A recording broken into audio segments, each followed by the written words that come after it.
Welcome Dr. Sunitha V Narayanan. Right? Yes. Yeah, so real pleasure meeting you here at the 78th National Conference for Tuberculosis and Chest Diseases in Thrissur, Kerala. The conference has come to Kerala after 30 years, I Yes. guess. That's what I've heard.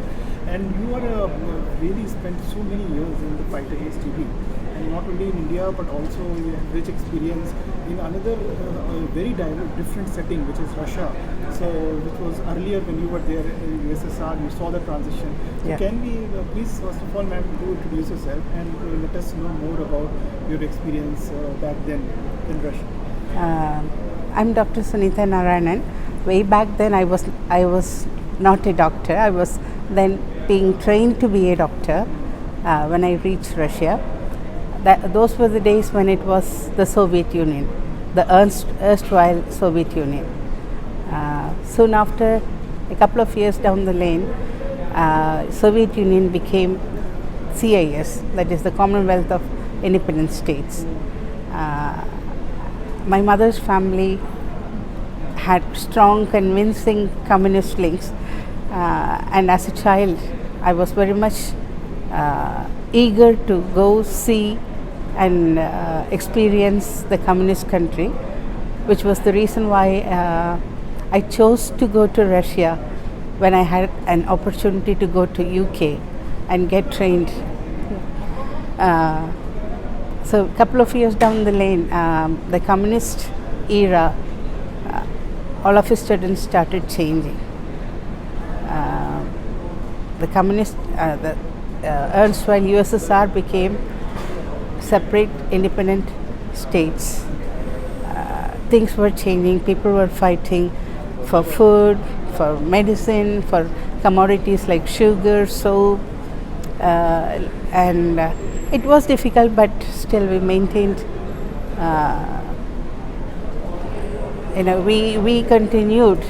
As we were students, we were in a safe zone with certain basic minimum things available to us. So, and language learning, I thought it just happened. I didn't have to put in so much of pain to learn the language. It just happened. Perhaps it was the age, perhaps it was, you just have to speak the language where nobody or most people did not speak English or, Indian languages. So it was more of a compulsion rather than a choice. So it just happened, you just learnt it. Yeah. And you also got to see TB back then in your medical education. Yes. Towards the early days of my post-graduation in pulmonology, when I got trained in one of the elite institutes of Russia, the Moscow Medical Academy, where seldom foreigners get access to, I was able to visit prisons of Russia as a part of my TB research. That's The conditions, as a researcher. Yes. Sorry, please. The conditions were ghastly, very scary. Even with the comforts of warm clothes and good food and travel, getting into prisons to see with my own eyes the pathetic conditions in which prisoners were subjected to, it was scary. And was TB rates in Russia? They were very high. Yes, in those Also, days, there was yes. Drug resistance in prisons and stuff. But correct me if I'm wrong. I will have to recall from my memory. I'm not very sure about those, so I'm afraid I'll be giving you incorrect information. No worries, ma'am. So, but this is very important to hear about your experience, especially you got to see TB and other issues in the prison, which is a very rare experience, I guess, for foreigners to go there inside as an expert. Yeah. So, also, ma'am, coming back to what happened. So, tell us your story. How did you become a TB expert here in Thrissur? I will not call myself a TB expert. I would rather call myself a doctor with respiratory training from Moscow, practicing in Kerala. Okay. So I will not call myself a TB expert, but part of my thesis was connected to TB prevalence study in India, and I happened to That was back then, right? back then in between 95 and 99. Yes. And Dr. Katiyar happened to, I was associated with Dr. Katiyar then in GSVM Medical College, Lucknow. He helped me, or he guided me through my academic journey.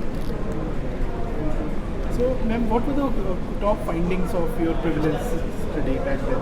Because we know the new prevalence study has come, the Indian government, 2019-21. What did it look like in 1995, 1999? It's difficult to say because those were the era of, let me say my first computer was a 484 computer. We are not talking about Pentiums or the advanced ones. It was a 384 and 484 era. Compiling data was difficult. Accessing people were difficult. The transnational difference was also very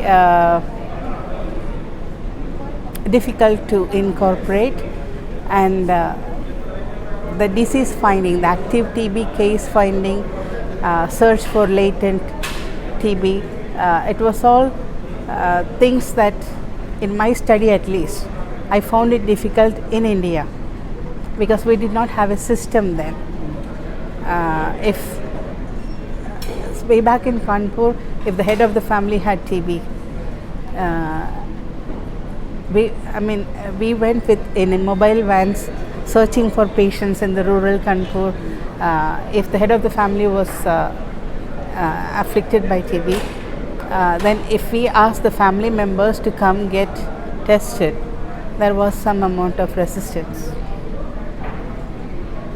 So getting tested was one aspect. Only if they get tested, they could be adequately treated. So that was the second issue. So coming now, maybe 25 years to 2024 now. So, ma'am, what are the challenges now in finding all TB? Because if we have to end TB to stop the spread of infection, we really need to find all TB, put them on treatment so they become non-infectious. And of course, we need to do more on extrapulmonary. But let me get your insights on what can we do more to find all TB and reach the unreached. I think education, health education. Kerala is doing fairly well in terms of health education and bringing health to the public, to the grassroots level. Unlike in the larger states of India like UP and Bihar, maybe geographically a smaller state makes things easier than the larger states. The population is more, and the degree of literacy helps people easily understand that health means a lot to them personally than to the community. TB is usually seen as a community disease. I think we need to change our attitude from community disease to personal disease. When it comes to person, people tend to react more, respond more, and maybe they may be able to hold responsibility to their own illnesses. That's very true. If everyone of us takes responsibility for our own health and well-being, that will be probably a game changer. So, ma'am, what about that? There are certain things which are beyond us, right? Like in terms of diagnostic tools which are being used in the hospitals and clinics. So, do you think like WHO has recommended 100% use of molecular tests as an upfront test? There are evidence-based screening tools like X-rays, etc. And a lot of patients are being asymptomatic too. So, what is more practical? What should be happening so that we can really find out TB, reach in the communities, and really reach the people who are not able to get diagnosed and left behind? I think things have to be much more easier for the physician at the base level. Yeah, because a rural agricultural farmer or a person who has not much access to the cities, he will approach a physician in the rural community, and the physician of the rural community need to be knowledgeable. As such, in a PHC, the doctor may be seeing 50 or 100 patients a day. It would be difficult for him to analyze a TB patient, address whatever issues that he is facing, and then pass him on to the next level of TB diagnostics or care in the community. So I think at that point, at that level, it should be protocolized. We are so much used to protocols these days. In the primary health center levels, I think we can give questionnaires to the patients, ask them to fill. We can give a part of the questionnaires would be patient filled, part to be filled by the paramedic, and finally the doctor can fill it up and then recall the patient to address the issues further.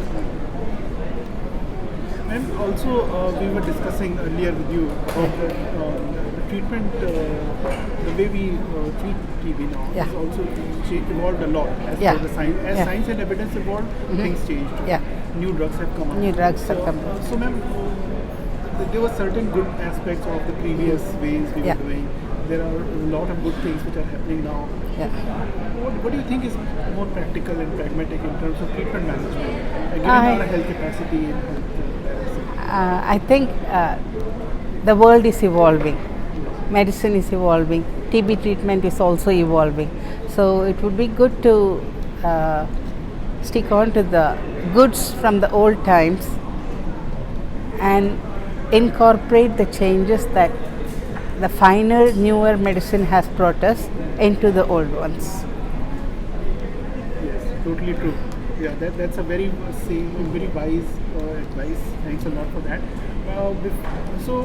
Ma'am, in your clinical practice, you deal with a range of respiratory diseases, right?